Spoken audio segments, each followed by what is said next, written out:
देखिए, तो मैं बहुत शॉर्ट में जो आर्मी चीफ ने बताया उसके थोड़ा तर्जमा कर देता हूँ। जी जी। उन्होंने कहा है कि हम अंतरिम सरकार बनाने जा रहे हैं और आज रात तक हम सारे फैसले और सब कुछ सुलझा लेंगे। और दूसरी चीज उन्होंने कहा है कि जो भी स्टूडेंट्स हैं और जो भी आंदोलनकारी हैं वो किसी तरह की जो जिस तरह के वायलेंस कर रहे हैं वो न करें।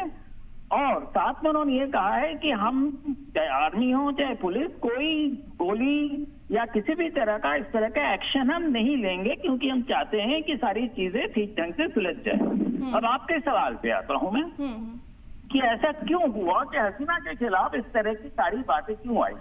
देखिए, शेख हसीना के खिलाफ जो है पिछले चुनाव ही नहीं, चुनाव से करीब साल 2 साल पहले से उनके खिलाफ, उनकी सरकार के खिलाफ तरह तरह के करप्शन के चार्जेस चल रहे थे। तरह तरह की ऐसी बातें चल रही थी कि उनकी सरकार बहुत ऑथोरिटेरियन हो गई है, जनता की बात है किसी की बात नहीं सुनती है और अपनी मनमर्जी काम करती है।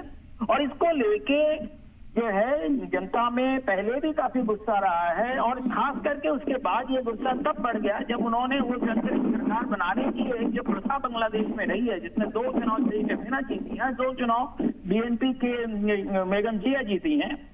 तो इस बार जो है जब उन्होंने वो करने से मना कर दिया तो सारे अपोजिशन ने चुनाव का बॉयकॉट किया और जनता में खास करके युवाओं में बड़ा जबरदस्त रोष रहा कि जो चीजें हो रही हैं बड़ी गलत हो रही हैं। उन्होंने पॉलिटिकल पार्टीज ने बॉयकॉट किया चुनाव और चुनाव में कई तरह की धांधलियां भी हुई। इन सारी चीजों को लेके लोगों में गुस्सा पनप रहा था।